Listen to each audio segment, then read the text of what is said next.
ಇಲ್ಲೊಬ್ಬ ತಾತ ಶೇವ್ ಮಾಡ್ಕೊಳ್ಳೋದಕ್ಕೆ ಅಂತ ಹೇಳಿ ಟ್ರೈ ಮಾಡ್ತಾನೆ. ಆಗ್ಲೇ ಅವನೀಗ ಹಚ್ಕೊಂಡಿರೋ ಶೇವ್ ಕ್ರೀಮ್ ನ ಗಮನಿಸಿದ್ರೆ ಅದು ಹಾಳಾಗ್ಬಿಟ್ಟಿರುತ್ತೆ. ಈಗ ಅದನ್ನ ಬ್ಲೇಡ್ ಇಂದ ಹೊಡಿತಾನೆ. ಆಗ್ಲೂ ಅದು ಬ್ರೇಕ್ ಆಗಲ್ಲ. ಈಗ ಅವ್ನು ಹಚ್ಕೊಂಡಿದ್ದ ಶೇವ್ ಕ್ರೀಮ್ ಸ್ಟಿಕ್ಕರ್ ನ ಓಪನ್ ಮಾಡಿ ನೋಡ್ತಾನೆ. ಆಗ್ಲೇ ಗೊತ್ತಾಗೋದು ಇವ್ನು ಹಚ್ಕೊಂಡಿರೋದು ಶೇವ್ ಕ್ರೀಮ್ ನಲ್ಲ ಫೋಮ್ ಸ್ಪ್ರೇನ ಅಂತ. ಅದನ್ನ ಯಾರೋ ಬೇಕಂತಲೇ ಚೇಂಜ್ ಮಾಡಿ ಇಟ್ಟಿರ್ತಾರೆ. ತಾತ ಈಗ ಫೋಮ್ ನ ಕೀಳೋದಕ್ಕೆ ಅಂತ ಹೇಳಿ ತುಂಬಾ ಟ್ರೈ ಮಾಡ್ತಾನೆ. ಆಗ್ಲೂ ಅದು ಎಷ್ಟಂದ್ರೂ ಬರೋದೇ ಇಲ್ಲ. ಈಗ ತಾತನಿಗೆ ಸಿಟ್ಟು ಬಂದು ಆ ಫೋಮ್ ಗೆ ಪಂಚ್ ಮಾಡ್ತಾ ಇರ್ತಾನೆ. ಆ ಸೌಂಡ್ ಕೇಳಿ ಏನ್ ಮಾಡ್ತಾ ಇದಾರೆ ಅಂತ ಹೇಳಿ ಅವನ ಅಳಿಯ ಈಗ ಒಳಗಡೆ ಬರ್ತಾನೆ.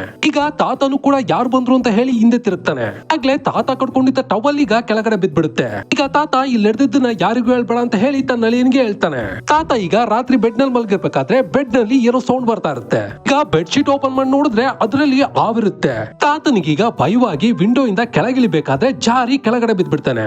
ಈಗ ನೆಮ್ಮದಿಯಾಗಿ ಹಾಡ್ ಕೇಳೋಣ ಅಂತ ಕೇಳ್ತಾ ಇರ್ಬೇಕಾದ್ರೆ ಆ ಮಷೀನ್ ಅಲ್ಲಿ ಇದ್ದ ಪಾರ್ಟ್ಸ್ ಎಲ್ಲ ಬಿಚ್ಕೊಂಡು ಎಲ್ಲಿಗ್ ಬೇಕೋ ಅಲ್ಲಿಗೆ ಹಾರಿ ಥಿಂಗ್ಸ್ ನೆಲ್ಲ ನಾಶ ಮಾಡ್ಬಿಡುತ್ತೆ. ಕೊನೆಗೆ ಈ ಕೆಲ್ಸನೆಲ್ಲ ಮಾಡ್ತಾ ಇರೋದು ತನ್ನ ಮೊಮ್ಮಗನೇ ಅಂತ ತಾತನಿಗೆ ಗೊತ್ತಾಗುತ್ತೆ. ತಾತ ಈಗ ಮೊಮ್ಮಗನ ಮೇಲೆ ರಿವೆಂಜ್ ತಗೊಳ್ಳೋದಕ್ಕೆ ಅಂತ ಹೇಳಿ ರೆಡಿ ಆಗ್ತಾನೆ. ಮೊಮ್ಮಗ ಈಗ ಸ್ಕೂಲ್ಗೆ ಹೋಗಿದ್ದಾಗ ತಾತ ಈಗ ಅವ್ನ ರೂಮ್ಗೆ ಹೋಗ್ತಾನೆ. ಆಗಲ್ಲಿ ಅವ್ನು ಯೂಸ್ ಮಾಡ್ತಾ ಇರೋ ಟೇಬಲ್ ಮತ್ತೆ ಬೆಡ್ ಸ್ಕ್ರೂಗಳನ್ನ ತಾತ ತೆಗೆದ್ಬಿಡ್ತಾನೆ. ಮೊಮ್ಮಗ ಈಗ ಮನೆಗ್ ಬಂದು ಟೇಬಲ್ ಮೇಲೆ ಬ್ಯಾಗ್ ಇಟ್ಟ ತಕ್ಷಣ ಅದು ಕಳ್ಚ್ಕೊಂಡು ಬಿದ್ಬಿಡುತ್ತೆ. ಇವನಿಗೆ ಹೋಗಿ ಬೆಡ್ ಮೇಲೆ ಕೂತ್ರೆ ಅದು ಕೂಡ ಕಳ್ಚ್ಕೊಂಡು ಕೆಳಗಡೆ ಬಿದ್ಬಿಡುತ್ತೆ. ಕೊನೆಗೂ ತಾತ ಮೊಮ್ಮಗನ ಮೇಲೆ ರಿವೆಂಜ್ ತಗೊಂಡ್ಬಿಡ್ತಾನೆ. ಬಟ್ ಈ ವಾರ ಇಲ್ಲಿಗೆ ಮುಗಿಯಲ್ಲ, ಇನ್ಮೇಲೆ ಸ್ಟಾರ್ಟ್ ಆಗುತ್ತೆ.